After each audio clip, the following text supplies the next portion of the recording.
Hola, mi nombre es Robert Mackenzie. Bienvenidos a la Universidad de Chicago, donde un distinguido grupo de invitados se ha reunido con el objeto de ver y discutir este capítulo de la serie Libre para Elegir.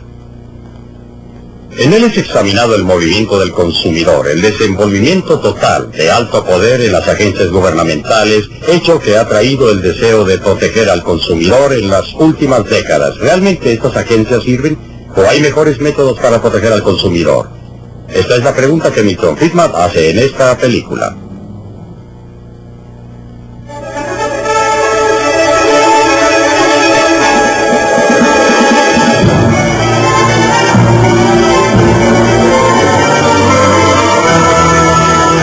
Libre para elegir.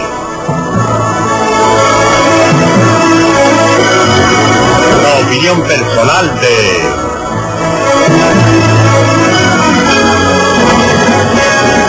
Milton Friedman.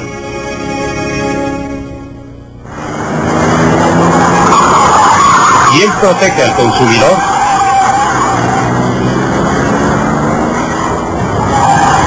El Corvair modelo 1960, condenado por Ralph Nader como peligroso a cualquier velocidad. Desde el ataque de Nader se acepta cada vez más la idea de que hace falta que el gobierno nos proteja en el mercado. Hoy día hay agencias por todas partes en Washington en que los burócratas deciden lo que nos conviene. Agencias para controlar los precios que pagamos, la calidad de la mercadería que compramos, la elección de los productos que se ofrecen. Nos está costando ya más de $5,000 millones al año.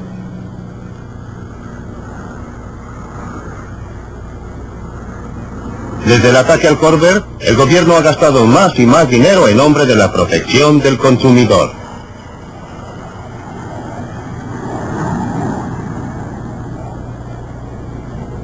Esto no es lo que tenía en mente el tercer presidente de los Estados Unidos, Thomas Jefferson, cuyo monumento vemos aquí, cuando definió un gobierno prudente y frugal como aquel que impide que los hombres se hagan daño unos a otros y los deja libres para dirigir sus propias metas en la industria y el mejoramiento. A partir del incidente del Corvair, el gobierno de los Estados Unidos se ha ido abriendo paso cada vez más entre el comprador y el vendedor en los mercados de Norteamérica. Según Thomas Jefferson y sus estándares, lo que tenemos hoy no es un gobierno prudente y frugal, sino uno despilfarrador y entrometido.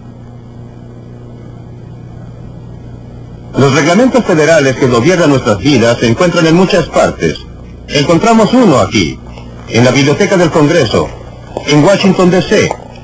En 1936, el gobierno federal fundó el Registro Federal para registrar todos los reglamentos, audiencias y otros asuntos relacionados con las agencias de Washington.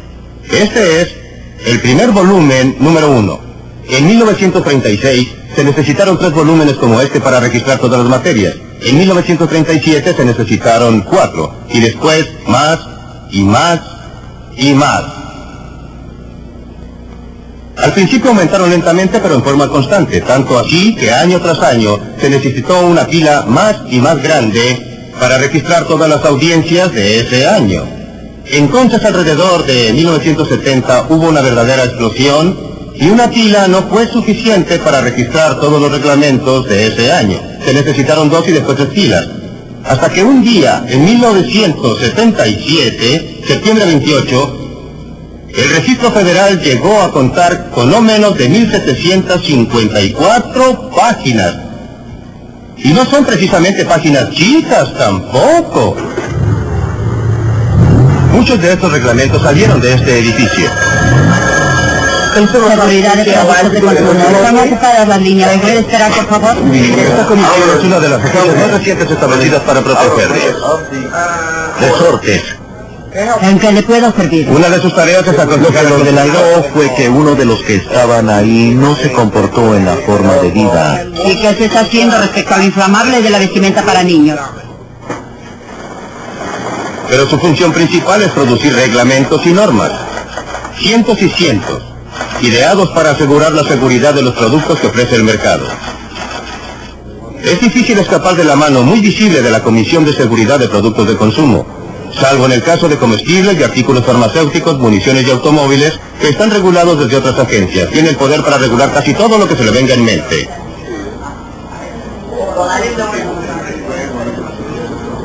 Ya está costando $41 millones al año probar y regular todos estos productos para nuestro bien. Y eso que recién comienza.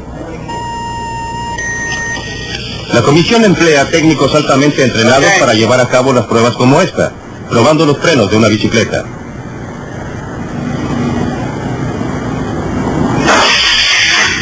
Pero el hecho es que un 80% de los accidentes en bicicleta son producto de errores humanos. Estas pruebas pueden algún día lograr frenos más seguros, pero ni eso es seguro. Lo que sí es seguro es que los reglamentos que salen de aquí harán más caras las bicicletas y reducirán la variedad.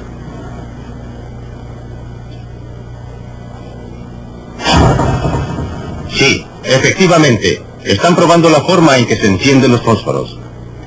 Y son muy precisas las pruebas. La presión debe ser exactamente 1 libra. El fósforo debe estar exactamente en un ángulo derecho. ¿Comisión de Seguridad de Productos de Consumo? No importa cuántas pruebas se hagan, los columpios para niños nunca serán seguros. No se pueden prever los accidentes.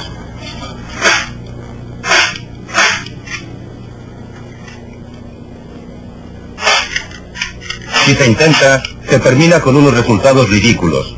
Y aunque usted no lo crea, ocupan a personas altamente especializadas para idear reglamentos y prevenir que los rifles de juguete hagan demasiado ruido.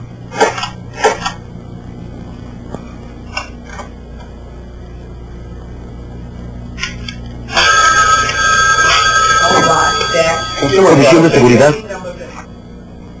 La comisión en efecto está decidiendo lo que nos conviene.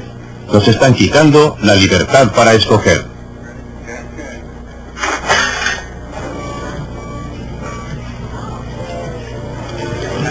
Los consumidores no necesitan estar restringidos por normas y reglamentos. Los protege el mercado mismo.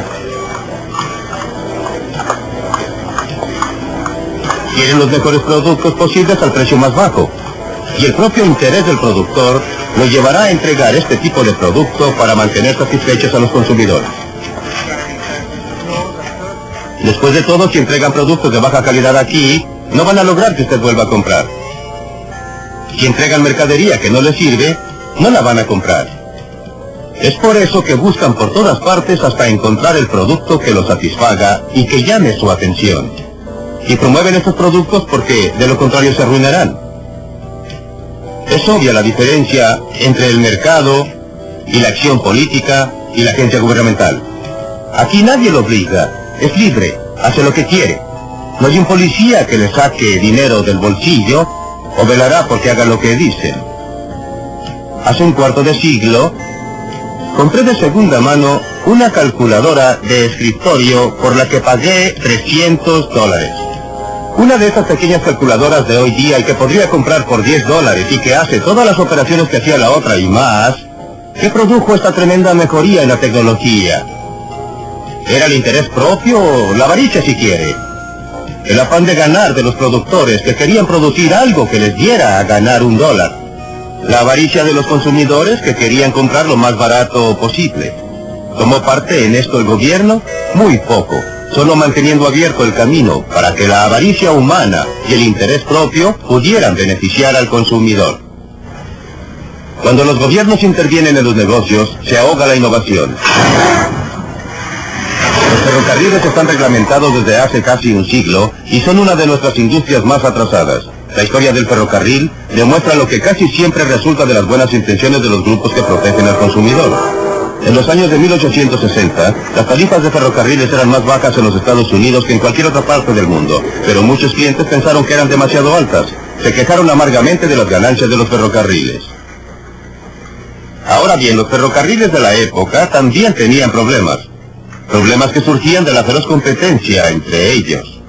Muchos ferrocarriles, todos peleando por un pedazo del mercado, todos tratando de hacerse un buen renombre. Si quiere ver los problemas que tenían según ellos, venga a ver esto.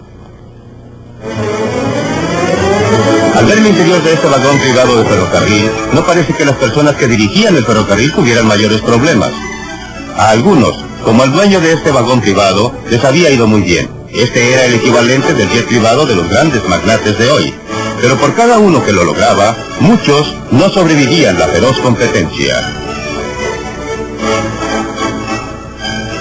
Lo que vemos aquí es un mapa ferrocarrilero de los Estados Unidos de 1882. Muestra a todos los ferrocarriles que existían entonces. Era un verdadero laberinto de ferrocarriles que iban a los rincones más lejanos, más apartados, cubriendo la nación de costa a costa.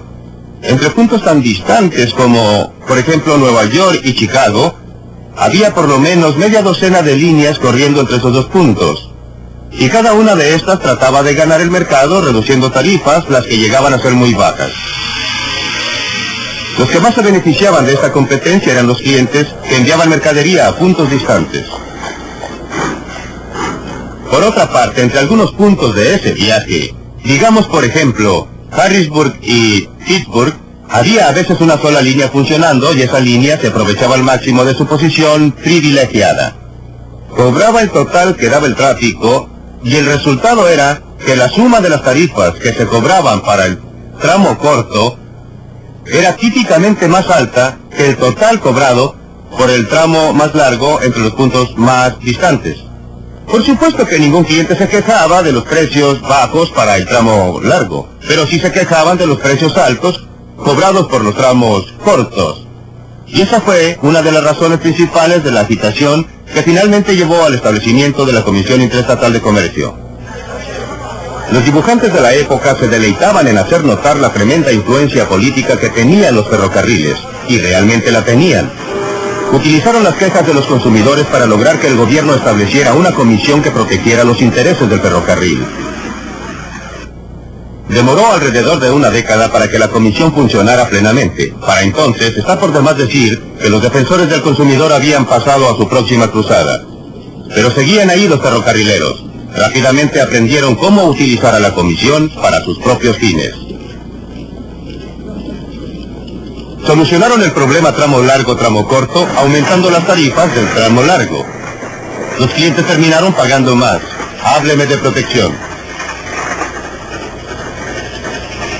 El primer comisionado fue Thomas Cooley, un abogado que había defendido los intereses de los ferrocarriles durante muchos años. Los ferrocarriles continuaron dominando la comisión.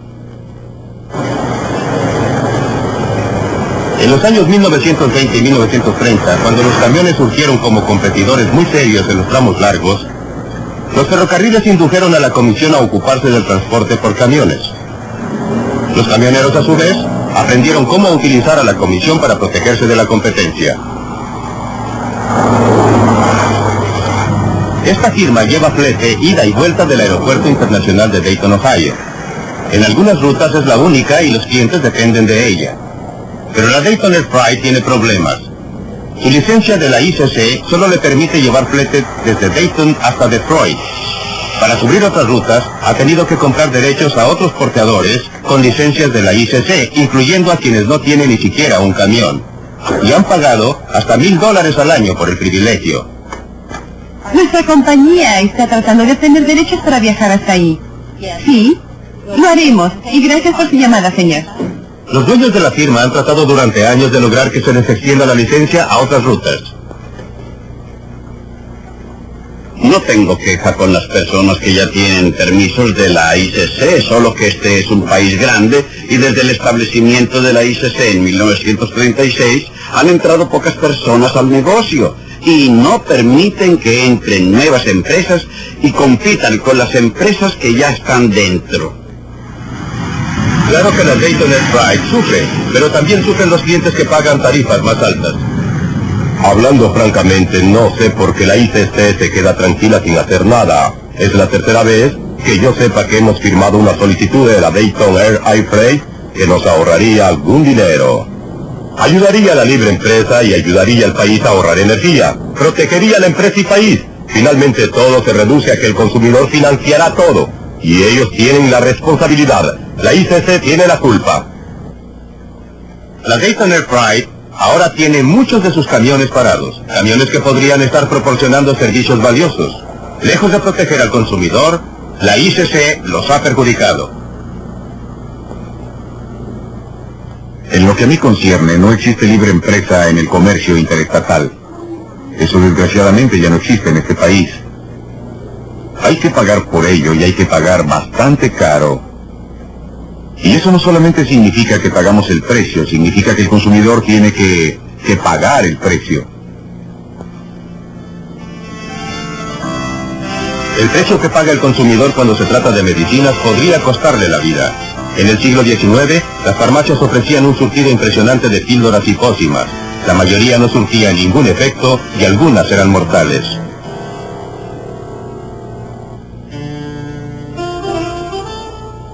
Hubo demostraciones por las drogas que producían defectos y mataban.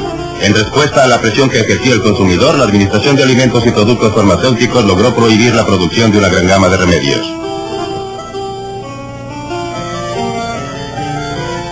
Los tónicos y los elixires, con su propaganda exagerada, desaparecieron del mercado. En 1962, las enmiendas Kefauver le dieron a la FDA el poder para controlar toda la línea farmacéutica en cuanto a su efectividad y su seguridad. Hoy día, todo medicamento en el mercado en los Estados Unidos debe pasar por la FDA. Es evidente que esto nos ha protegido de algunas drogas con horribles consecuencias, como la talidomida. Y también sabemos de personas que han sido curadas por drogas modernas. De lo que no se habla mucho, sin embargo, es de las drogas beneficiosas que la FDA ha prohibido.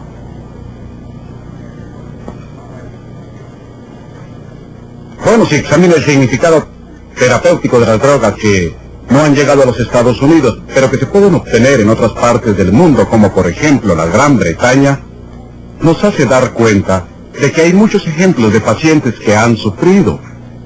Por ejemplo, hay una o dos drogas llamadas inhibidoras beta, que según parece ahora, pueden prevenir la muerte después de un ataque al corazón. Nosotros la llamamos prevención secundaria de muerte coronaria por infarto al miocardio, las que de poder obtenerse aquí podrían estar salvando aproximadamente 10.000 vidas al año en los Estados Unidos. En los 10 años que siguieron a las enmiendas de 1962 no se aprobó ningún medicamento para la hipertensión, para el control de la presión sanguínea. En los Estados Unidos, en cambio, en la Gran Bretaña se aprobaron varios. En todo el área cardiovascular solo se autorizó una droga en los 5 años entre 1967 y 1972. Y esto se puede relacionar con problemas conocidos en la organización FDA.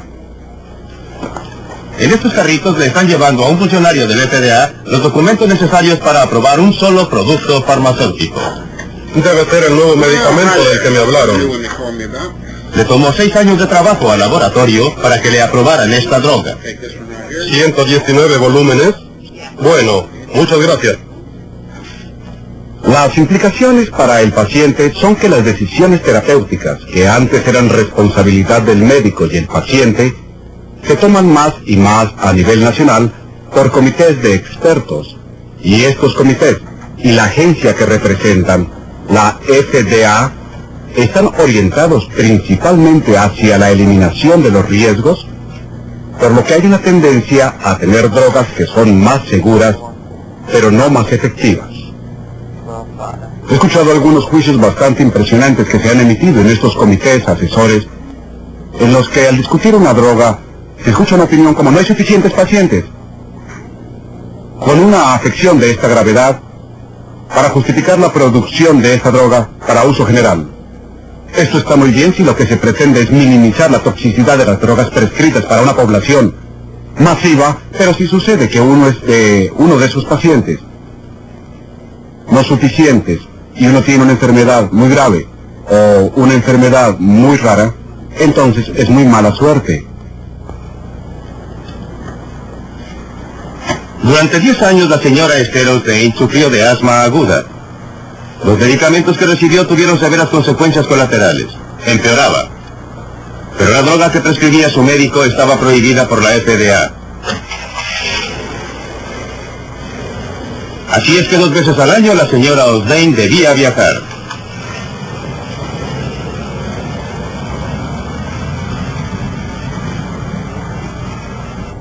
Había estado muy enferma, Me había hospitalizado varias veces y no encontraba la manera de controlar el asma y tenía que cambiar mi forma de vida cuando salía, aunque fuera por un periodo corto. Principalmente porque los derivados de la cortisona me estaban reblandeciendo los huesos e hinchando la cara y ocasionando otros cambios en mi cuerpo. Los médicos estaban bastante ansiosos por quitarme los derivados de la cortisona. La droga que su médico quería que tomara había estado en el mercado durante 5 años en Canadá.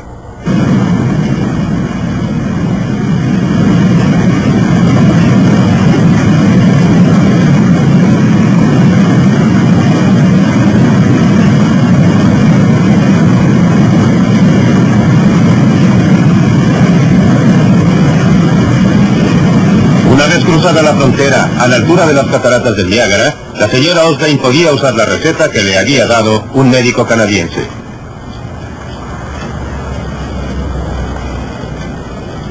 Todo lo que tenía que hacer era dirigirse a cualquier farmacia.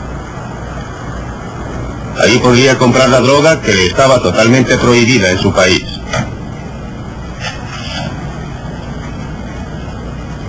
El medicamento tuvo efecto inmediato. Hizo tal cambio en mi vida, tanto porque me eliminó la falta de respiración, como porque ahora no nos teníamos que preocupar tanto por el reblandecimiento de los huesos. Afortunadamente pude obtener esa medicina. Todo volvió a ser para mí más normal y por todo esto estoy muy agradecida. Finalmente encontré alivio a mi enfermedad en Canadá. Fue fácil para la señora Osdane obviar los reglamentos de la FDA porque resulta que vive cerca de la frontera con Canadá. No todos tienen esa suerte. No es por casualidad que a pesar de las mejores intenciones de Administración de Alimentos y Drogas, opera de tal manera para prevenir la venta de nuevas y potentes y útiles drogas. Póngase en el lugar de un burócrata que trabaja allí. Supóngase que aprueba una droga que resulta ser peligrosa, talidomida. Su nombre aparecerá en la primera página de todos los diarios y tendrá serios problemas. Si por el contrario, supóngase que se equivoca y no aprueba una droga que podría haber salvado miles de vidas, ¿quién lo sabrá? Las personas cuyas vidas habían podido haber sido salvadas ya no estarán. Es difícil que sus parientes sepan que existía algo que les pudo haber salvado. ¿Algunos doctores? ¿Algunos investigadores? Ellos se molestarán, ellos sabrán. Usted o yo, si estuviéramos en la situación del burócrata, haríamos exactamente lo mismo. Nuestro propio interés nos obligaría a no tomar ningún riesgo de ninguna especie, tanto como para rechazar una buena droga y estar seguros de que nunca autorizaríamos una mala.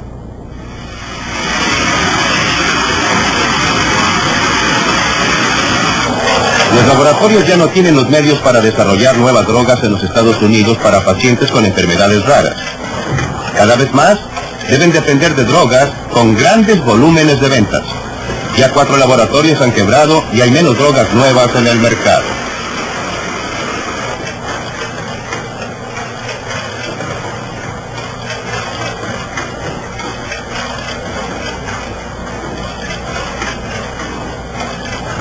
¿Y a dónde irá a parar todo esto?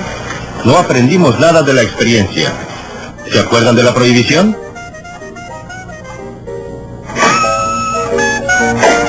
En un ataque de moralidad a fines de la Primera Guerra Mundial, cuando muchos jóvenes estaban fuera del país, los abstemios nos impusieron a todos la prohibición de beber alcohol.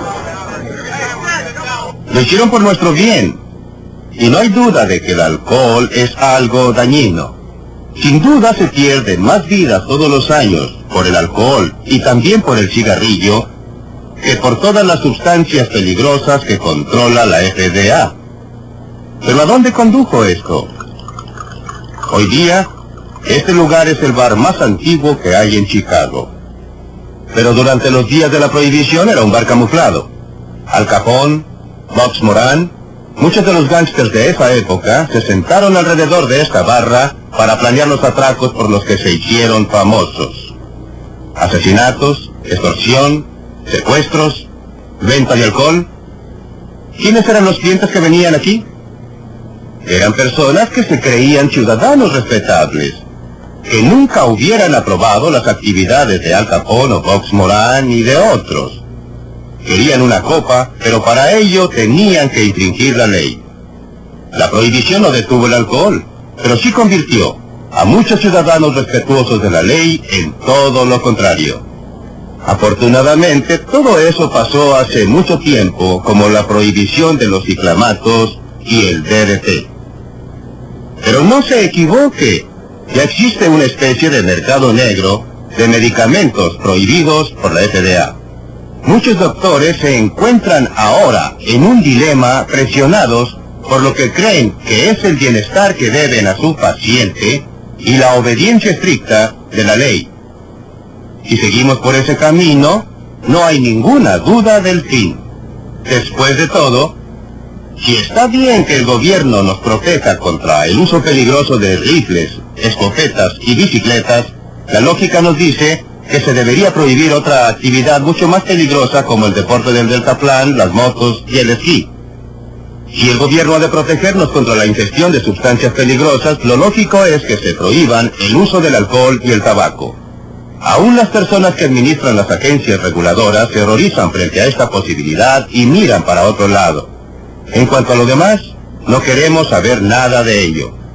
Que sea el gobierno el que nos informe, pero que nos deje decidir por nosotros mismos los riesgos que queremos tomar con nuestras propias vidas. Como podrá ver, para una serie de cosas tontas el gobierno empieza a dirigir nuestras vidas, formando agencias que nos dicen lo que debemos comprar y lo que no debemos comprar y lo que podemos hacer. Recuerden que comenzamos este programa con el Corvair, un automóvil que fue catalogado por Ralph Nader como inseguro a cualquier velocidad. La reacción a su cruzada fue la creación de una serie de agencias diseñadas para protegernos de nosotros mismos. Bueno, unos 10 años más tarde, una de las agencias creadas como consecuencia de ese movimiento finalmente llegó a probar el Corvair que había empezado todo el alboroto. ¿Qué cree usted que descubrieron? Durante 1 año y medio, compararon el rendimiento del Corvair con el de otros vehículos comparables y llegaron a esta conclusión. Repito textualmente, el Corvair del año 1960-63 se compara favorablemente con los demás vehículos contemporáneos que se utilizaron en las pruebas. Hoy en día, hay clubes de dueños de Corvair en todo el país. Los Corvair han llegado a ser piezas de colección. Los consumidores han pasado su veredicto sobre Ralph Nader y los reglamentos gubernamentales. Como dice Abraham Lincoln, no se les puede engañar a todos todo el tiempo. Es hora de que nos dejen de tomar el pelo. Aquellos burócratas bien intencionados que dicen protegernos porque no nos podemos proteger solos. Los hombres y las mujeres que han alimentado este movimiento han sido sinceros. Creen que nosotros, como consumidores, no somos capaces de protegernos solos, que necesitamos la ayuda de un gobierno sabio y benéfico. Pero como pasa a menudo, los resultados han sido muy distintos de las intenciones. No solo han sido nuestros bolsillos robados de miles de millones de dólares, pero estamos peor protegidos de lo que estábamos antes. Libre para elegir.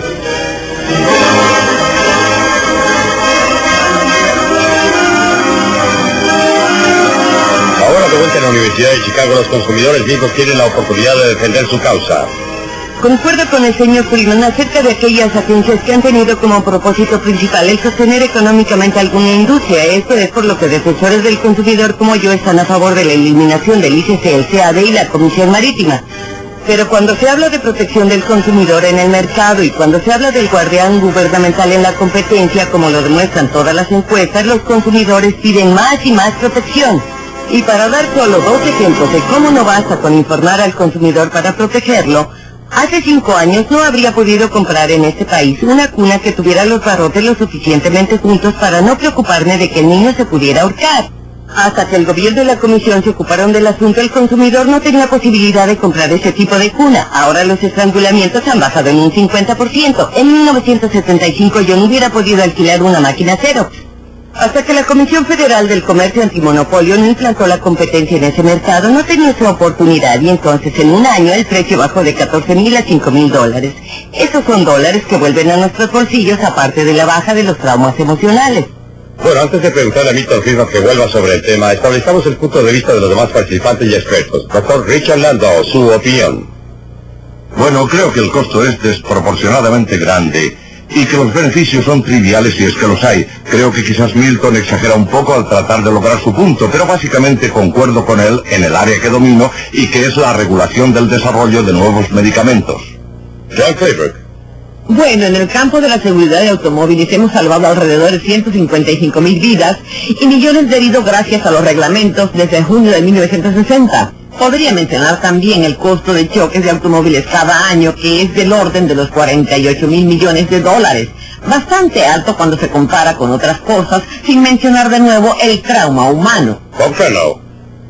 Bueno, creo que es imposible no estar de acuerdo con Milton Friedman sobre los efectos del control sobre tarifas del tipo económico que tuvieron que soportar las industrias y compañías ferrocarrileras y camioneras. La intención de esa legislación fue, por cierto, proteger al ferrocarril y proteger a los camiones, y lo mismo en el caso de la reglamentación marítima. Lo que sostiene las reglamentaciones es una especie de teoría populista, según la que, mediante el gobierno, se redistribuirá la riqueza de las empresas hacia los consumidores. En realidad no funciona así. No funciona así en la reglamentación económica y hay pocas pruebas de que funcione en ninguna reglamentación. En cuanto a si obtenemos beneficios de las reglamentaciones de seguridad y salud, creo que son muy recientes para poder sacar conclusiones. Bueno, ese es el área con la que quiero comenzar, porque ustedes recordarán que fue la primera parte de su argumento, la idea global de la acción gubernamental en la seguridad en el producto de consumo. Ahora bien, hasta ahora ha funcionado. ¿Cuál es su reacción, Kathleen O'Reilly? Bueno, en lo que respecta a seguridad, los fabricantes de cortadoras de paso aseguraron durante 20 años que no podía diseñarse una segadora segura. Solo cuando la Comisión de Seguridad de los Productos de Consumo los obligó, se despertó en ellos el genio creativo y diseñaron látigos de malla en plásticos y muchas otras innovaciones, que es la causa por la que la presencia del gobierno obligó una innovación que de otra manera no hubiera sido posible. Es muy fácil ver los resultados positivos. Los malos resultados son más difíciles de ver. No ha mencionado los productos que no existen, porque el costo extra impuesto por la Comisión de Seguridad de Productos de Consumo no les hubiera permitido existir.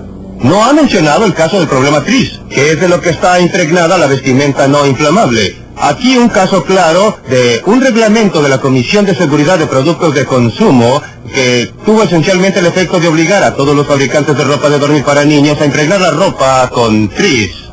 Eso no es cierto. 3 años, 5 años más tarde, según la reglamentación, toda clase de ropa debía ser no inflamable. Y sucede que TRIS era la sustancia química que más fácilmente lo lograba. No es Pero cierto, de déjeme ninguna terminar manera. con mi cuento primero, porque la segunda parte del cuento es la importante. Sucede que TRIS era carcinógeno, y 5 años más tarde, o 3 años más tarde, no estoy seguro de cuánto exactamente, la misma agencia prohibió el uso de aquella ropa de dormir y obligó a deshacerse de ella a gran costo para todos. Bien, veamos esta historia. En 1968, cuando el Congreso pasó el acta de material inflamable, no le informaron a la Comisión cuáles sustancias químicas cumplían y cuáles no. Por eso, al comienzo, cuando la industria dijo vamos a usar TRIS, la Comisión de Seguridad, luego de las pruebas iniciales, ya tenía dudas y anunció informalmente a la industria que no iba a permitir el uso del TRIS. La industria alegó, lo vamos a llevar a la corte porque el acta solo dice que tiene efecto retardante sobre las llamas. Los del gobierno no nos van a decir cómo cumplir. Y fue la industria la que obligó a la comisión a retirarse. No Ahora estoy mismo lo tratando de niegan. defender a la industria, calma. No soy pro-industria, soy pro-consumidor, soy como usted. No soy pro-industria y por supuesto la industria hará cosas malas. El asunto a dilucidar es qué mecanismo es más efectivo para proteger los intereses de los consumidores. Las fuerzas que están dispersas del mercado. Tome el caso de la vestimenta inflamable. Suponga que no hubiese tenido la exigencia legal. Pero está usted de acuerdo con que se hicieran pruebas, que una agencia gubernamental lo sometiera a No, pruebas. de ninguna manera. Existen No. agencias privadas que hacen ese trabajo. Es el estudio del consumo y la Liga del Consumidor. Y usted habla de una gran demanda por mayor protección. Esas agencias nunca, esos organismos... Por supuesto que sí, tienen todas esas publicaciones sobre Sí, es automóviles, verdad, pero lo que hacen es probar los frenos y la dirección. Nunca lo someten a pruebas de choque. Lo que más importa saber cuando se compra uno es si morirá innecesariamente en caso de choque. Y no se logra esa información porque es muy cara. Por supuesto, de todas maneras, ¿por qué es caro? Porque el número de consumidores que está dispuesto a comprar ese servicio y aceptarlo es muy reducido. Esa no es la razón es que es sumamente caro. Por supuesto, pero si tuvieran un gran número de clientes, si hubiera suficientes clientes, suficientes consumidores... Sí, que pero la historia quisieran... del huevo y la gallina es ridículo. No, no es el caso del huevo y la ¿Usted gallina. cree La que es situación... importante que el consumidor tenga información tecnológica, que me parece es la base y la tesis de su argumento? Estoy segura que diría que una de las cosas que hace una sociedad al unirse es proveer servicios básicos, policía, servicios de tránsito, todo tipo de cosas básicas, correos y bomberos y el resto. ¿Por qué no hacer pruebas de artefactos tecnológicos que el público no tiene forma de conocer? Antes de responder, quisiera que opinaran los demás. ¿no? Me parece que el profesor Friedman podría ceder un poco en esto. Es verdad que en la propagación de información se presenta el problema del que no paga el pasaje. Y uno de los problemas es que mientras usted y yo podamos valorar los resultados obtenidos por un sindicato del consumidor, no lo tenemos que financiar. Podemos mirar por encima del hombro de otro o pedir la revista prestada en la biblioteca. No iría tan lejos como para decir que el gobierno no debería estar por ningún motivo en la tarea de generar información, aun cuando me preocupan las mismas fuerzas, esta industria nefasta de la que habla la señorita O'Reilly, con su influencia sobre cómo se prepara esa información, no veo cómo podríamos protegernos. Pero me parece que es un hecho que el mercado normal no proporciona la suficiente información. Es posible, pero el mercado proporciona y también está el que viaja gratis en el sentido negativo con la información que proporciona el gobierno, porque los que no necesitan esa información la tienen que financiar de todas maneras. Milton, no entiendo muy bien su posición respecto a este punto. ¿Está usted diciendo entonces que no debiera en ningún caso el gobierno comprobar la seguridad de productos de consumo? Estoy diciendo, y conviene separar las cosas, estoy diciendo que no cabe que el gobierno le prohíba al consumidor comprar mercadería que podría ser perjudicial. En cambio, ¿pero cómo sabe sabía muy usted qué bien efecto que, tendría? por el momento trato de separar las cosas. Existen áreas en que el gobierno debe proteger a los ciudadanos. Por ejemplo, en el caso de los automóviles... Bueno, ¿y qué hay de los niños? Los niños no escogen. No. Ellos no opinan por el Los padres toman las decisiones. Analicemos... Pero si la industria las toma, solo no se puede podemos escoger. analizar un asunto a la vez. Es un poco difícil verlo todo un tiempo. Veamos una cosa a la vez. Yo digo que no es correcto que el gobierno me obligue a protegerme a mí mismo. Ahora bien, si el gobierno tiene esa información... ¿Tiene o la obtiene? Bueno, supongamos que tiene esa información. Entonces debería hacerla pública, ponerla al alcance de todos. El otro punto es, ¿existen circunstancias en que el gobierno debiera reunir esa información? Es posible que existan circunstancias, deben ser consideradas una por una. A veces hay, otras veces no. Aunque ahora yo quisiera que regresáramos al área de la señora Claybrook. El problema de las bolsas de aire. Cierto. Si entiendo bien la situación y no sé nada sobre los aspectos técnicos del asunto de la bolsa de aire en un automóvil, ella está destinada a protegerme a mí como conductor. No evita que yo tenga un accidente o que le haga daño a otra persona porque se activa solo en caso de accidente.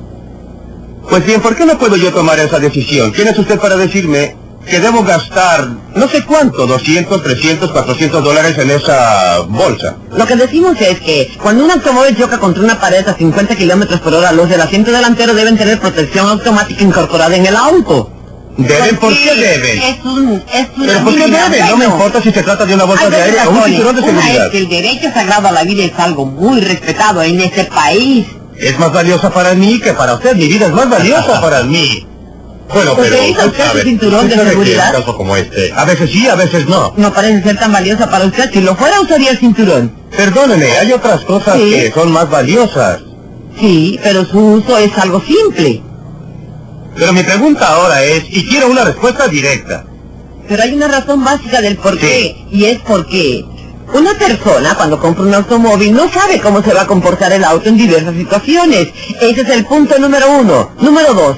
Hay un estándar mínimo básico y ese es el estándar de rendimiento. No es que lo obligue a usted a tener ciertas piezas en su automóvil, pero sería un estándar básico que su auto ya traería y que al comprarlo nadie dejaría de tenerlo. de manera de evitar heridos innecesarios en las carreteras, el costo para la sociedad, el costo para el individuo y los traumas para sus familias. Usted sugiere teóricamente que es mucho mejor que la gente salga y se mate, aun cuando no sepa qué es lo que le va a pasar cuando choquen. Usted está evitando el punto principal. Si usted tiene esa información, désela. El punto en discusión no es el de proporcionar la información o no. El punto es, ¿qué derecho tiene usted de obligar a alguien a gastar dinero para proteger su propia vida? No la de otras personas, solo la de él. Y la otra pregunta que le voy a hacer es, ¿duda usted por algún momento de que prohibiendo el alcohol salvaría muchas más vidas en las carreteras que con la bolsa de aire, los cinturones de seguridad? ¿Se opone usted a la prohibición sobre la base de principios o solo porque la legislación no sería efectiva? Me opongo a la prohibición porque no creo que dé resultado. Por eso me opongo a ella. Ahora suponga que realmente resultara. Quiero llegar al asunto de los principios. ¿Sí? Suponga que estuviera convencida que realmente resultaría. Suponga que la prohibición podría resultar. ¿Estaría usted de acuerdo con ella? No, estoy en favor de la fabricación de productos. Estoy en favor de la fabricación de productos que sirvan al público. Me fascinaron algunos de los comentarios al comienzo. Todos concuerdan con que las agencias antiguas eran malas. Pero las de hoy no las hemos podido analizar. No, los está llevando a su red. No estuvieron de acuerdo con eso. En fin, siga usted con su teoría. Cuando usted habla del principio básico es, denme la información, déjenme escoger por mí mismo si esa es la meta final. Porque en cualquiera de las audiencias a las que haya asistido y pido a cualquiera que demuestre lo contrario, si se trata de bolsas de aire o de ese o sacarina o lo que sea, nunca están las víctimas. Tampoco los que perdieron un brazo por culpa de una segadora. Nunca comparecen para decir, gracias a Dios que me dieron el derecho de llegar a ser lisiado. Nunca se escucha a una víctima dar gracias al gobierno por haberle dado la opción. Nunca se ha oído a la víctima agradecer al Departamento de Justicia por no lisiarla. Usted podría hacer una observación sobre ese punto. Bueno, cuando se usó el DES para retener los embarazos hace 25 y 30 años, había cero evidencia de que causaría cáncer en la gente, menos en los niños de las mujeres embarazadas. Está ignorando los estudios de 1941. No hubo investigación en 1941. Esta es mi área de conocimiento. Soy endocrinólogo. No hubo nada. Bueno, hay una cantidad. No sigamos por ese camino. Déjeme preguntarle a la señorita sobre algo que no entiendo. Si el problema de los medicamentos es que no hay competencia, hay varios laboratorios en los Estados Unidos, en el mundo entero, como la reglamentación que está diseñada para mantener ciertos productos fuera del mercado, es decir, para restringir aún más el surtido de medicamentos, va a fomentar la competencia o la innovación. En realidad, todo lo que yo he aprendido en economía me lleva a pensar que esto está destinado a reducir la competencia. Y uno de los grandes beneficios de la reglamentación de los medicamentos es que si soy una compañía farmacéutica con un medicamento antiguo y muy probado en el mercado, querría que se mantuvieran fuera los nuevos productos. Creo que ahí está la lección que se aprende del control gubernamental, sea esta la Administración Nacional de Seguridad en Carreteras por los niveles de economía de combustible, sea por medicamentos, o sea el control de la producción. El efecto es anticompetitivo, de ningún modo favorece la competencia. Si yo me explayara un poco sobre lo que dice Bob, él y yo, estoy seguro, todos los economistas estaríamos de acuerdo en que la forma más eficaz de estimular la competencia sería abrir totalmente el comercio y eliminar los aranceles. Las medidas más anticonsumo que se encuentran en los estatutos son las restricciones al comercio exterior. ¿A la Federación de Consumidores de Norteamérica atestiguado en contra de los aranceles? Ni siquiera se nos ha pedido. Ahora, la Administración de Alimentos y Medicamentos, y aquí, doctor, sé que usted tiene un interés especial en esto. ¿Cuál fue su reacción al análisis de Milton respecto al fracaso? Bueno, creo que es aún peor que el análisis de Milton o del análisis que hace el Dr. Wardell. Si uno pudiera examinar las innovaciones en medicamentos durante los últimos 25 a 30 años, vería que la mayoría de los medicamentos, que todos aceptarían como milagrosos, salieron al mercado antes de la enmienda Kefauver. Son las enmiendas de 1962. Exactamente. Bueno, la enmienda de 1962, como dice Milton, en realidad dio eficacia a la reglamentación de seguridad. Los encargados de aplicar esta ley fueron los que la echaron a perder. No veo cómo uno podría objetar la ley en sí misma. Lo que pasó fue que los que la administraron se volvieron locos con la seguridad. Lo único que se alteró de la ley fue lo relativo a su eficacia. Por lo demás, las dos cosas están íntimamente ligadas. Para una enfermedad grave como es el cáncer, habrá que tolerar un medicamento peligroso. Para tratar un dolor de cabeza deberá ser muy, pero muy seguro. Ahora bien, esto es una cosa sabida, pero los encargados llegaron a ponerse medio histéricos con la talidomida. Y la nueva legislación que yo creo fue propuesta por Kefauver para que lo hicieran presidente perseguía hacer bajar los precios de los medicamentos. Pero la reglamentación no ha logrado más que obstruir. Hoy, en vez de que las 3/4 partes de los medicamentos consumidos en el país sean desarrollados aquí, lo es solo una 1/4 parte, el resto proviene de fuera. Podríamos esclarecer este punto. Usted dice que no debiera haber intervención gubernamental en los comestibles ni en los medicamentos, o simplemente la política que adoptó la FDA o que se impuso a raíz de la enmienda Kefauver la que falló. Creo que es necesario tener ciertas pautas y es posible establecer pautas basadas en la enmienda Kefauver, quitándoles la responsabilidad de la toma de decisiones a los burócratas de la Administración de Alimentos y Medicamentos. Usted dirá cómo. Yo diría que dándoselo a consejos de expertos imparciales para que tomen las decisiones. ¿Milton, está de acuerdo con eso? No, no lo estoy. ¿Puedo hacer un comentario? Porque nunca he visto... ¿Ha visto usted alguna vez a un gato que ladre? No, realmente no. Pues bien, las agencias gubernamentales y las leyes gubernamentales siguen sus propias leyes, de la misma manera que la naturaleza determina que los gatos no ladren. Las leyes de la ciencia social dicen que cuando se le da poder a una agencia para que aplique normas, ese poder va a ser usado. Quisiera pasar a la tercera área elegida por Milton, la Comisión de Comercio Interestatal como ejemplo. Ahora bien, este está más cerca de su campo de acción, Robert. ¿Cuál es su reacción frente al análisis que hace y qué cree que debiera hacerse al respecto? Bueno, creo que no logrará mucha reacción de parte de... No creo que haya alguien en esta reunión que no se preocupe por los beneficios o los costos que significa la reglamentación del transporte. El único grupo favorable a que continúe la reglamentación que encontrará será la Asociación Americana de Transporte Camionero. Y ni siquiera ellos son convincentes respecto a los beneficios o consecuentes con lo que dijeron ayer. No hay una buena razón que justifique continuar con esta reglamentación. Quizá dure más tiempo que la reglamentación de las líneas aéreas, porque el número de personas a quienes esa reglamentación ayuda a enriquecer, es decir, a los que manejan los camiones, los que tienen un permiso para operar, para transportar libros empastados entre Peoria y Springfield, Illinois, o algo por el estilo, esas personas son muchas. Y va a ser difícil hacer algo para... ¿La naturaleza de la reglamentación y de la intervención gubernamental o es simplemente un ejemplo de donde se ha actuado muy mal y contrariamente al interés del público? Eso prueba mucho respecto a reglamentación gubernamental y no son diferentes, creo yo, tratándose del campo de la salud y la seguridad.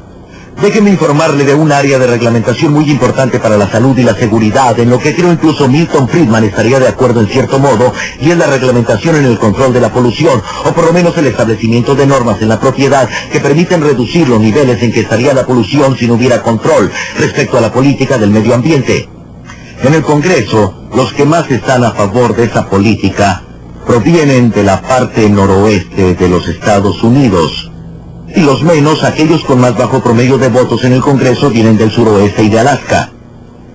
Se preguntarán por qué, y una posible respuesta pienso que sería que el aire está viciado en la ciudad de Nueva York, pero no creo que se encuentre mucha gente que se preocupe seriamente por la calidad del aire en esa ciudad. En Nueva York lo que les preocupa son sus perspectivas de empleo y el valor de sus bienes. De no haber una política del medio ambiente en este país, lo que pasaría es que el comercio se trasladaría al suroeste y al oeste de los Estados Unidos.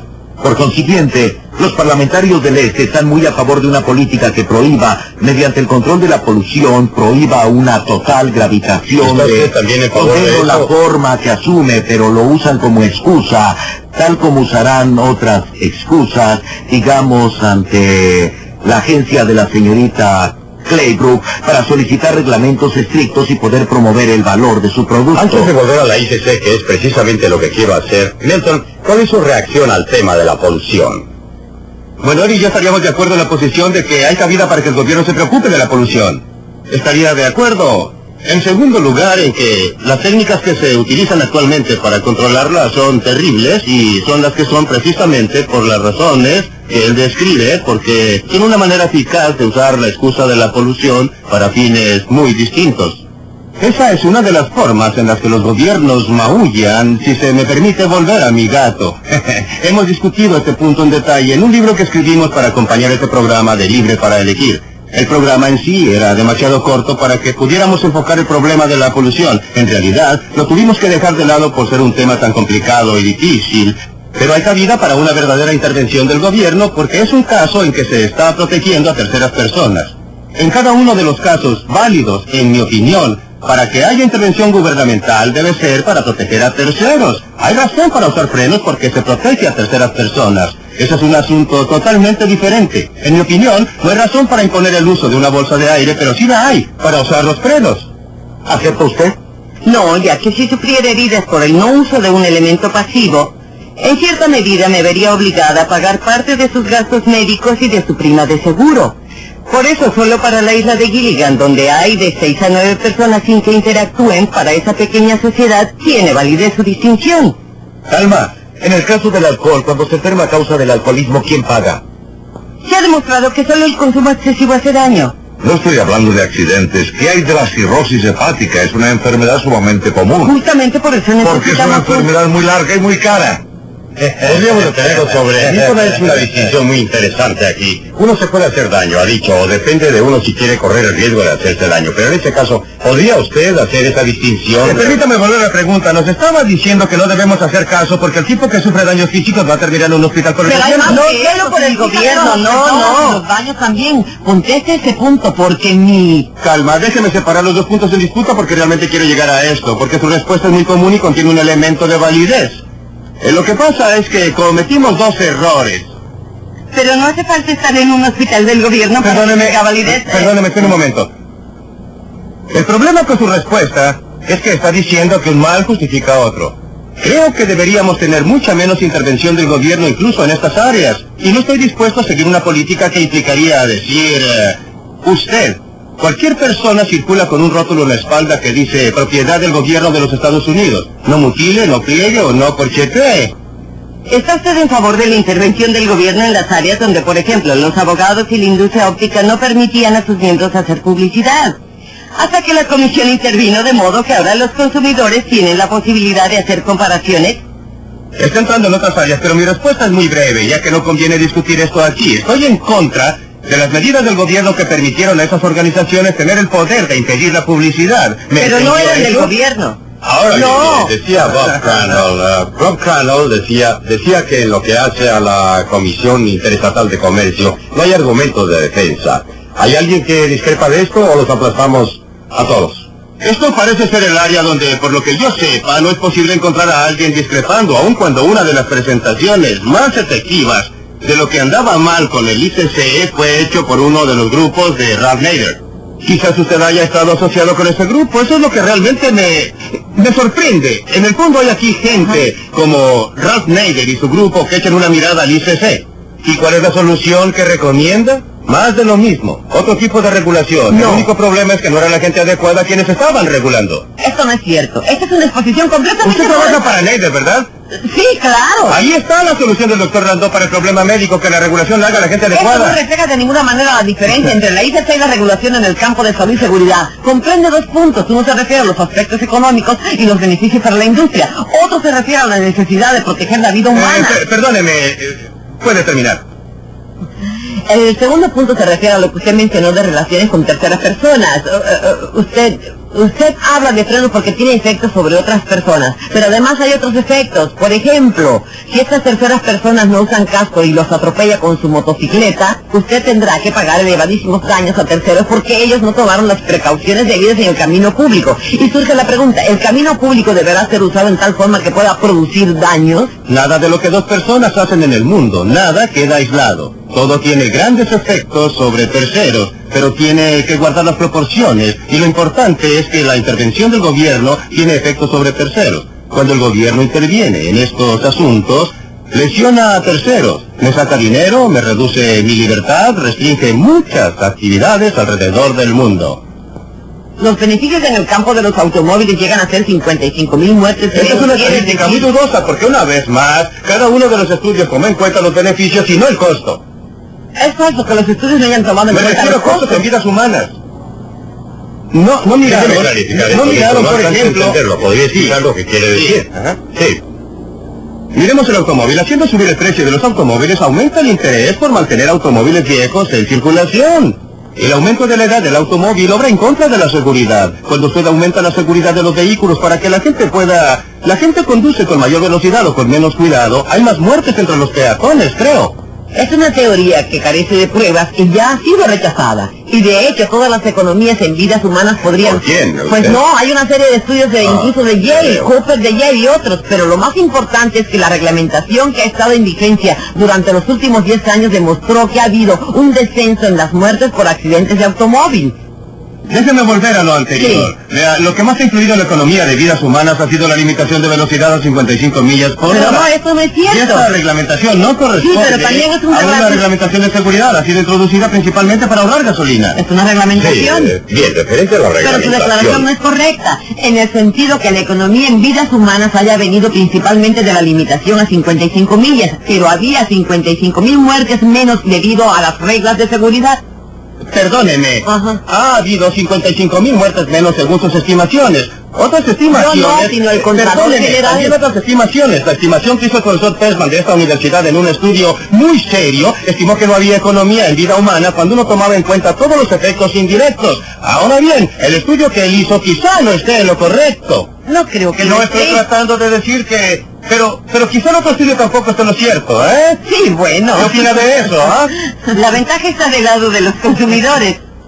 No, le ruego me perdone, si la gente quiere exponer su vida y a ella. Está volviendo a decir que usted no estaría en favor de una prohibición del plan Delta, ¿eh? Preguntamos a la industria automotriz Eso es mucho más peligroso. ¿Prohibió acaso el autódromo de las 500 millas de Indianápolis? Preguntamos a la industria automotriz cuánto se ahorraría si eliminaran las normas de seguridad introducidas en 1968 y la respuesta fue esta: no podríamos quitarlas, el público ya se acostumbró al parabrisas laminado que no les abre el cráneo, a la columna de dirección que cede, al tablero acolchado. Esta es la norma de la sociedad, pero la reglamentación cambió la manera de pensar del público y la percepción de lo que es posible. Y así, lo que usted sugiere es que la reglamentación del gobierno solo produce cosas que el público no quiere, pero usted no tiene ningún derecho todo de... lo que pasó en ese campo.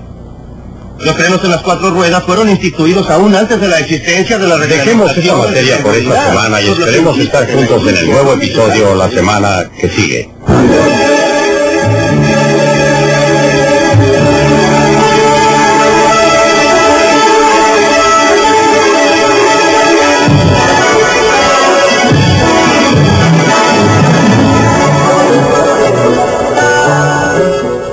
Sea usted un doctor o un operador en una estación de servicio, un trabajador en una fábrica o un burócrata, usted estará representado en nuestro próximo programa. Christopher Friedman mira hacia el mercado de marcas para descubrir cómo los trabajadores pueden protegerse mejor en los más difíciles mercados de empleos. Si usted tiene que salir en busca de sustento, no se pierda Libre para Elegir la próxima semana.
nosotros la llamamos prevención secundaria de muerte coronaria por infarto al miocardio, las que de poder obtenerse aquí podrían estar salvando aproximadamente 10.000 vidas al año en los Estados Unidos. En los 10 años que siguieron a las enmiendas de 1962 no se aprobó ningún medicamento para la hipertensión, para el control de la presión sanguínea. En los Estados Unidos, en cambio, en la Gran Bretaña se aprobaron varios. En todo el área cardiovascular solo se autorizó una droga en los 5 años entre 1967 y 1972.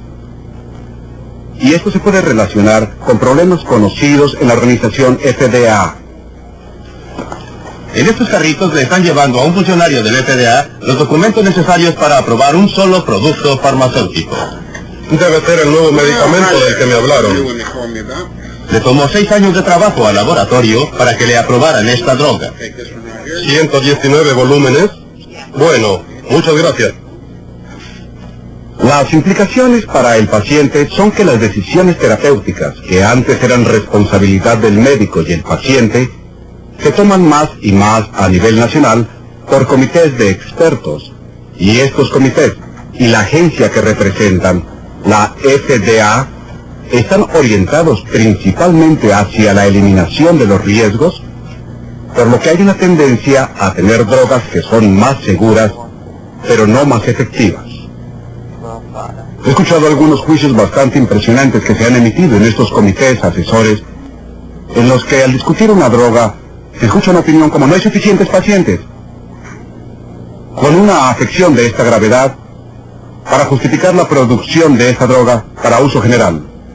Esto está muy bien si lo que se pretende es minimizar la toxicidad de las drogas prescritas para una población masiva, pero si sucede que uno es uno de esos pacientes no suficientes y uno tiene una enfermedad muy grave o una enfermedad muy rara, entonces es muy mala suerte. Durante 10 años la señora Esther Osdane sufrió de asma aguda. Los medicamentos que recibió tuvieron severas consecuencias colaterales. Empeoraba. Pero la droga que prescribía su médico estaba prohibida por la FDA. Así es que 2 veces al año la señora Osdane debía viajar.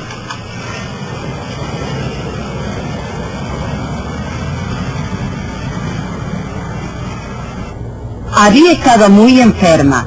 Me había hospitalizado varias veces y no encontraba la manera de controlar el asma y tenía que cambiar mi forma de vida cuando salía, aunque fuera por un periodo corto. Principalmente porque los derivados de la cortisona me estaban reblandeciendo los huesos e hinchando la cara y ocasionando otros cambios en mi cuerpo. Los médicos estaban bastante ansiosos por quitarme los derivados de la cortisona. La droga que su médico quería que tomara había estado en el mercado durante 5 años en Canadá.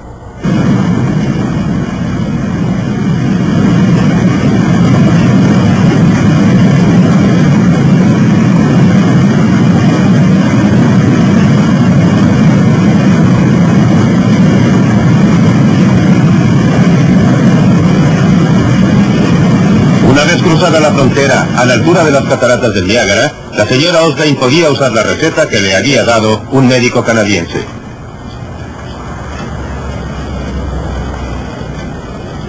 Todo lo que tenía que hacer era dirigirse a cualquier farmacia.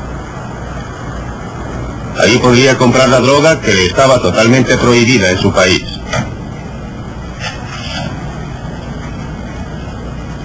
El medicamento tuvo efecto inmediato.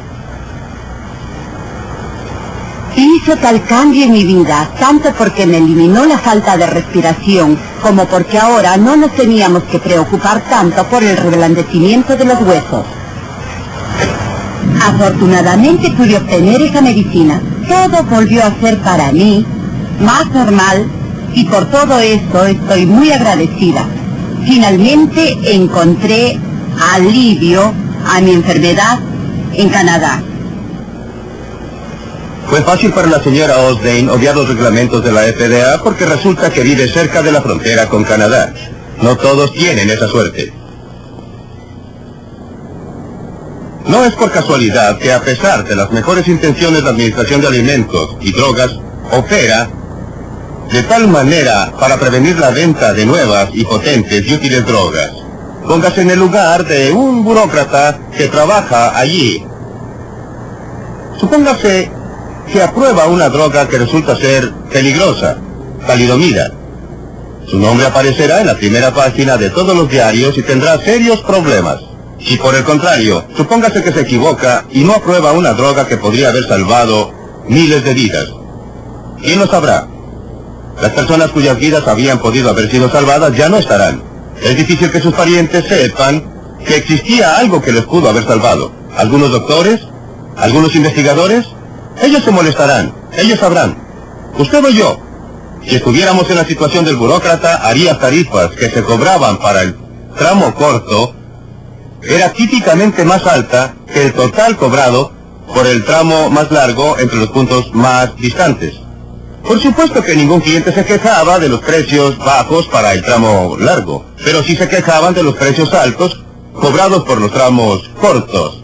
Y esa fue una de las razones principales de la agitación que finalmente llevó al establecimiento de la Comisión Interestatal de Comercio. Los dibujantes de la época se deleitaban en hacer notar la tremenda influencia política que tenían los ferrocarriles, y realmente la tenían. Utilizaron las quejas de los consumidores para lograr que el gobierno estableciera una comisión que protegiera los intereses del ferrocarril. Demoró alrededor de una década para que la comisión funcionara plenamente. Para entonces, está por demás decir que los defensores del consumidor habían pasado a su próxima cruzada. Pero seguían ahí los ferrocarrileros. Rápidamente aprendieron cómo utilizar a la comisión para sus propios fines. Solucionaron el problema tramo largo-tramo corto aumentando las tarifas del tramo largo. Los clientes terminaron pagando más. Hábleme de protección. El primer comisionado fue Thomas Cooley, un abogado que había defendido los intereses de los ferrocarriles durante muchos años. Los ferrocarriles continuaron dominando la comisión.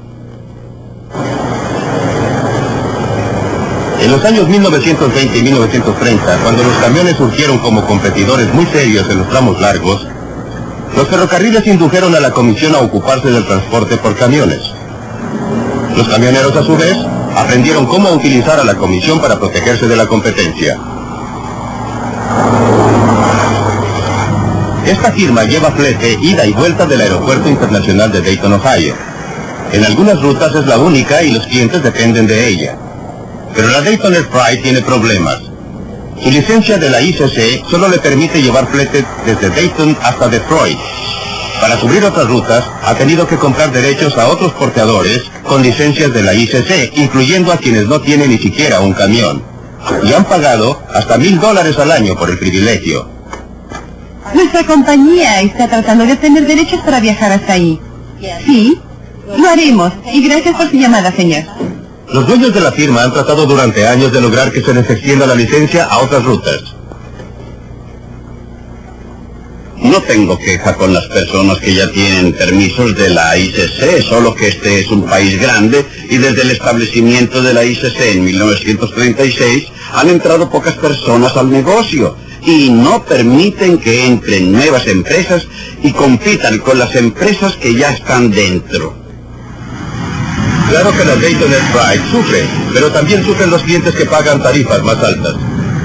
Hablando francamente, no sé por qué la ICC se queda tranquila sin hacer nada. Es la tercera vez que yo sepa que hemos firmado una solicitud de la Dayton Air Freight que nos ahorraría algún dinero. Ayudaría a la libre empresa y ayudaría al país a ahorrar energía. Protegería a la empresa y país. Finalmente todo se reduce a que el consumidor financiará todo. Y ellos tienen la responsabilidad. La ICC tiene la culpa. La Dayton Air Freight ahora tiene muchos de sus camiones parados. Camiones que podrían estar proporcionando servicios valiosos. Lejos de proteger al consumidor, la ICC los ha perjudicado. En lo que a mí concierne, no existe libre empresa en el comercio interestatal. Eso desgraciadamente ya no existe en este país. Hay que pagar por ello y hay que pagar bastante caro. Y eso no solamente significa que pagamos el precio, significa que el consumidor tiene que pagar el precio. El precio que paga el consumidor cuando se trata de medicinas podría costarle la vida. En el siglo XIX, las farmacias ofrecían un surtido impresionante de píldoras y pócimas. La mayoría no surtía ningún efecto y algunas eran mortales.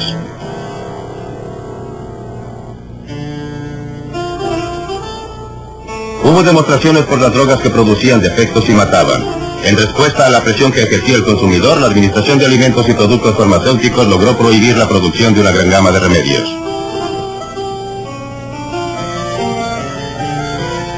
Los tónicos y los elixires, con su propaganda exagerada, desaparecieron del mercado.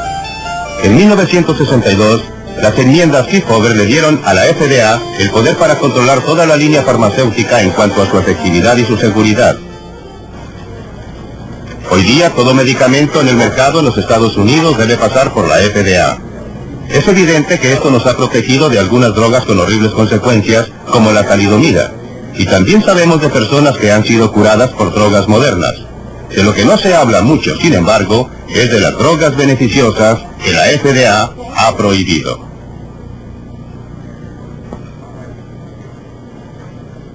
Bueno, si examina el significado terapéutico de las drogas que no han llegado a los Estados Unidos, pero que se pueden obtener en otras partes del mundo, como por ejemplo la Gran Bretaña, nos hace dar cuenta de que hay muchos ejemplos de pacientes que han sufrido. Por ejemplo, hay una o dos drogas llamadas inhibidoras beta, que según parece ahora, pueden prevenir la muerte después de un ataque al corazón. Somos exactamente lo mismo. Nuestro propio interés nos obligaría a no tomar ningún riesgo de ninguna especie, tanto como para rechazar una buena droga y estar seguros de que nunca autorizaríamos una mala.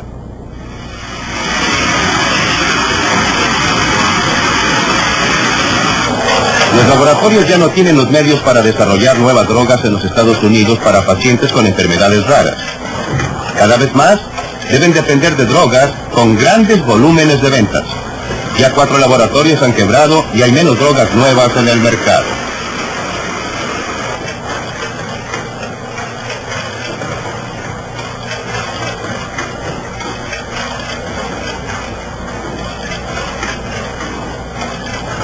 ¿Y a dónde irá a parar todo esto?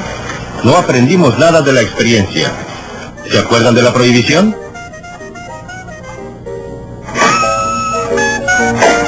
En un ataque de moralidad a fines de la Primera Guerra Mundial, cuando muchos jóvenes estaban fuera del país, los abstemios nos impusieron a todos la prohibición de beber alcohol. Lo hicieron por nuestro bien, y no hay duda de que el alcohol es algo dañino. Sin duda se pierden más vidas todos los años por el alcohol y también por el cigarrillo que por todas las sustancias peligrosas que controla la FDA. ¿Pero a dónde condujo esto? Hoy día, este lugar es el bar más antiguo que hay en Chicago. Pero durante los días de la prohibición era un bar camuflado. Al Capone, Box Moran, muchos de los gángsters de esa época se sentaron alrededor de esta barra para planear los atracos por los que se hicieron famosos. Asesinatos, extorsión, secuestros, venta de alcohol. ¿Quiénes eran los clientes que venían aquí? Eran personas que se creían ciudadanos respetables, que nunca hubieran aprobado las actividades de Al Capone o Box Moran y de otros. Querían una copa, pero para ello tenían que infringir la ley. La prohibición no detuvo el alcohol, pero sí convirtió a muchos ciudadanos respetuosos de la ley en todo lo contrario. Afortunadamente, todo eso pasó hace mucho tiempo, como la prohibición de los ciclamatos y el DDT. Pero no se equivoque, ya existe una especie de mercado negro de medicamentos prohibidos por la FDA. Muchos doctores se encuentran ahora en un dilema, presionados por lo que creen que es el bienestar que deben a su paciente y la obediencia estricta de la ley. Si seguimos por ese camino, no hay ninguna duda del fin. Después de todo, si está bien que el gobierno nos proteja contra el uso peligroso de rifles, escopetas y bicicletas, la lógica nos dice que se debería prohibir otra actividad mucho más peligrosa como el deporte del deltaplán, las motos y el esquí. Si el gobierno ha de protegernos contra la ingestión de sustancias peligrosas, lo lógico es que se prohíban el uso del alcohol y el tabaco. Aún las personas que administran las agencias reguladoras se horrorizan frente a esta posibilidad y miran para otro lado. En cuanto a lo demás, no queremos saber nada de ello. Que sea el gobierno el que nos informe, pero que nos deje decidir por nosotros mismos los riesgos que queremos tomar con nuestras propias vidas. Como podrá ver, para una serie de cosas tontas el gobierno empieza a dirigir nuestras vidas, formando agencias que nos dicen lo que debemos comprar y lo que no debemos comprar y lo que podemos hacer. Recuerden que comenzamos este programa con el Corvair, un automóvil que fue catalogado por Ralph Nader como inseguro a cualquier velocidad. La reacción a su cruzada fue la creación de una serie de agencias diseñadas para protegernos de nosotros mismos. Bueno, unos 10 años más tarde, una de las agencias creadas como consecuencia de ese movimiento finalmente llegó a probar el Corvair que había empezado todo el alboroto. ¿Qué cree usted que descubrieron? Durante 1 año y medio, compararon el rendimiento del Corvair con el de otros vehículos comparables y llegaron a esta conclusión. Repito textualmente, el Corvair del año 1960-63 se compara favorablemente con los demás vehículos contemporáneos que se utilizaron en las pruebas. Hoy en día, hay clubes de dueños de Corvair en todo el país. Los Corvair han llegado a ser piezas de colección. Los consumidores han pasado su veredicto sobre Ralph Nader y los reglamentos gubernamentales. Como dice Abraham Lincoln, no se les puede engañar a todos todo el tiempo. Es hora de que nos dejen de tomar el pelo. Aquellos burócratas bien intencionados que dicen protegernos porque no nos podemos proteger solos. Los hombres y las mujeres que han alimentado este movimiento han sido sinceros. Creen que nosotros, como consumidores, no somos capaces de protegernos solos, que necesitamos la ayuda de un gobierno sabio y benéfico. Pero como pasa a menudo, los resultados han sido muy distintos de las intenciones. No solo han sido nuestros bolsillos robados de miles de millones de dólares, pero estamos peor protegidos de lo que estábamos antes. Libre para elegir.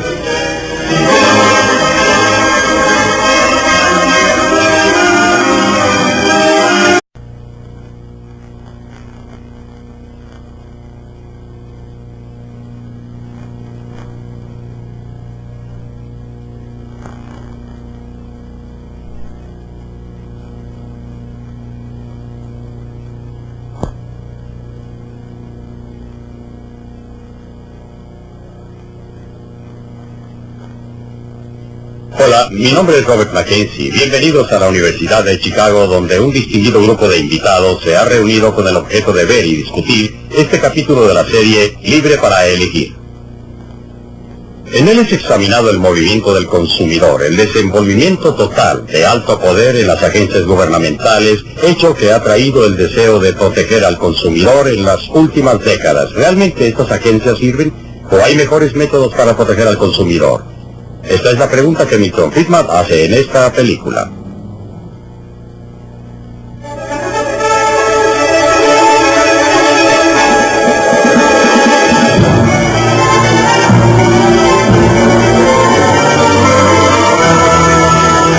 Libre para elegir. Una opinión personal de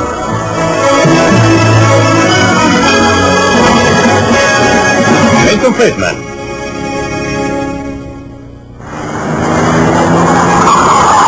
¿Quién protege al consumidor?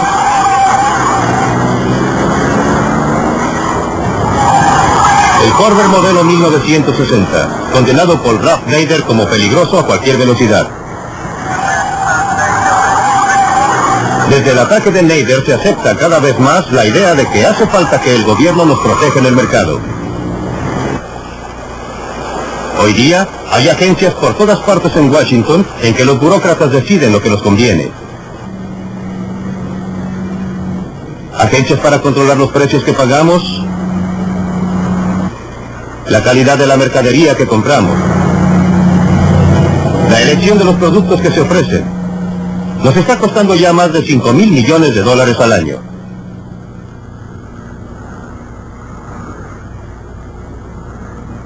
Desde el ataque al Corvair, el gobierno ha gastado más y más dinero en nombre de la protección del consumidor.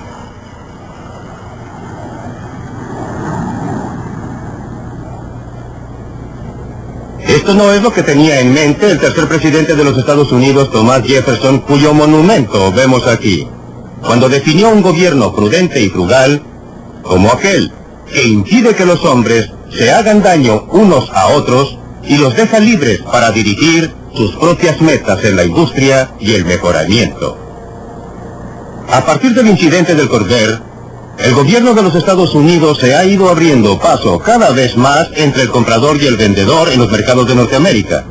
Según Thomas Jefferson y sus estándares, lo que tenemos hoy no es un gobierno prudente y frugal, sino uno despilfarrador y entrometido. Los reglamentos federales que gobiernan nuestras vidas se encuentran en muchas partes. Encontramos uno aquí, en la Biblioteca del Congreso, en Washington, D.C. En 1936, el gobierno federal fundó el Registro Federal para registrar todos los reglamentos, audiencias y otros asuntos relacionados con las agencias de Washington. Este es el primer volumen número 1. En 1936 se necesitaron 3 volúmenes como este para registrar todas las materias. En 1937 se necesitaron 4, y después más, y más, y más. Al principio aumentaron lentamente, pero en forma constante, tanto así que año tras año se necesitó una pila más y más grande para registrar todas las audiencias de ese año. Entonces, alrededor de 1970 hubo una verdadera explosión, y una pila no fue suficiente para registrar todos los reglamentos de ese año. Se necesitaron 2 y después 3 pilas. Hasta que un día, en 1977, septiembre 28, el Registro Federal llegó a contar con no menos de 1.754 páginas. Y no son precisamente páginas chicas tampoco. Muchos de estos reglamentos salieron de este edificio. Seguridad de productos de consumo. Estamos ocupadas las líneas. ¿Puede esperar, por favor? Esta comisión es una de las agencias más recientes establecidas para protegerles. Resortes. ¿En qué le puedo servir? Una de sus tareas es aconsejar. Lo que lo delató fue que uno de los que estaban ahí no se comportó en la forma debida. ¿Y qué se está haciendo respecto al inflamable de la vestimenta para niños? Pero su función principal es producir reglamentos y normas. Cientos y cientos, ideados para asegurar la seguridad de los productos que ofrece el mercado. Es difícil escapar de la mano muy visible de la Comisión de Seguridad de Productos de Consumo, salvo en el caso de comestibles y artículos farmacéuticos, municiones y automóviles, que están regulados desde otras agencias. Tiene el poder para regular casi todo lo que se le venga en mente.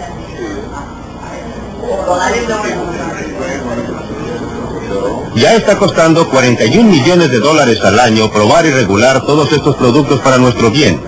Y eso que recién comienza. La comisión emplea técnicos altamente entrenados para llevar a cabo las pruebas como esta, probando los frenos de una bicicleta.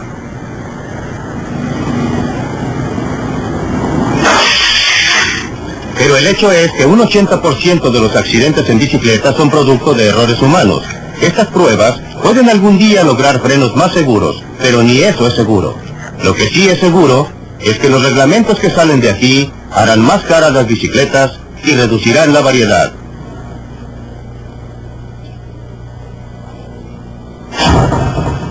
Sí, efectivamente, están probando la forma en que se encienden los fósforos. Y son muy precisas las pruebas. La presión debe ser exactamente 1 libra. El fósforo debe estar exactamente en un ángulo derecho. ¿Comisión de Seguridad de Productos de Consumo? No importa cuántas pruebas se hagan, los columpios para niños nunca serán seguros. No se pueden prever los accidentes.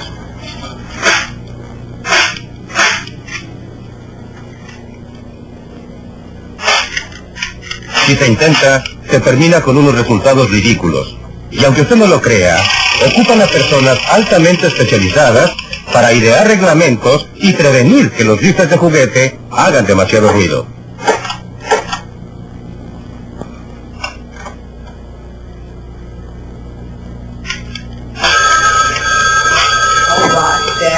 Comisión de Seguridad.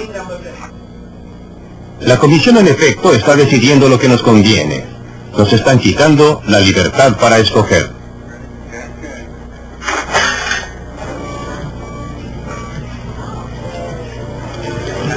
Los consumidores no necesitan estar restringidos por normas y reglamentos. Los protege el mercado mismo. Quieren los mejores productos posibles al precio más bajo. Y el propio interés del productor lo llevará a entregar este tipo de producto para mantener satisfechos a los consumidores. Después de todo, si entregan productos de baja calidad aquí, no van a lograr que usted vuelva a comprar. Si entregan mercadería que no les sirve, no la van a comprar. Es por eso que buscan por todas partes hasta encontrar el producto que los satisfaga y que llame su atención. Y promueven estos productos porque de lo contrario se arruinarán. Es obvia la diferencia entre el mercado y la acción política y la agencia gubernamental. Aquí nadie lo obliga, es libre, hace lo que quiere. No hay un policía que le saque dinero del bolsillo o velará porque haga lo que dicen. Hace un cuarto de siglo, compré de segunda mano una calculadora de escritorio por la que pagué $300. Una de esas pequeñas calculadoras de hoy día y que podría comprar por $10 y que hace todas las operaciones que hacía la otra y más, que produjo esta tremenda mejoría en la tecnología. ¿Era el interés propio o la avaricia si quiere? El afán de ganar de los productores que querían producir algo que les diera a ganar $1. La avaricia de los consumidores que querían comprar lo más barato posible. ¿Tomó parte en esto el gobierno?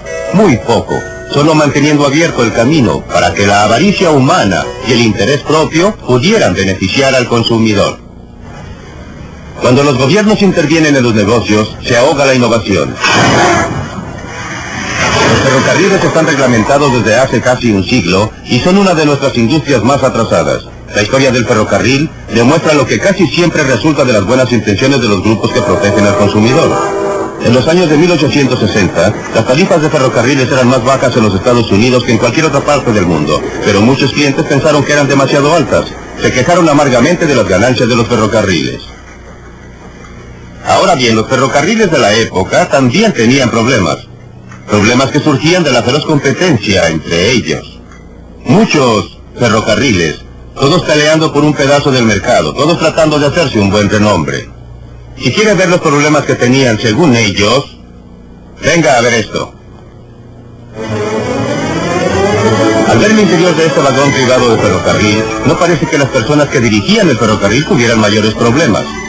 A algunos, como al dueño de este vagón privado, les había ido muy bien. Este era el equivalente del jet privado de los grandes magnates de hoy. Pero por cada uno que lo lograba, muchos no sobrevivían la feroz competencia. Lo que vemos aquí es un mapa ferrocarrilero de los Estados Unidos de 1882. Muestra a todos los ferrocarriles que existían entonces. Era un verdadero laberinto de ferrocarriles que iban a los rincones más lejanos, más apartados, cubriendo la nación de costa a costa. Entre puntos tan distantes como, por ejemplo, Nueva York y Chicago, había por lo menos media docena de líneas corriendo entre esos dos puntos. Y cada una de estas trataba de ganar el mercado reduciendo tarifas, las que llegaban a ser muy bajas. Los que más se beneficiaban de esta competencia eran los clientes que enviaban mercadería a puntos distantes. Por otra parte, entre algunos puntos de ese viaje, digamos por ejemplo, Harrisburg y Pittsburgh, había a veces una sola línea funcionando y esa línea se aprovechaba al máximo de su posición privilegiada. Cobraba el total que daba el tráfico y el resultado era que la suma de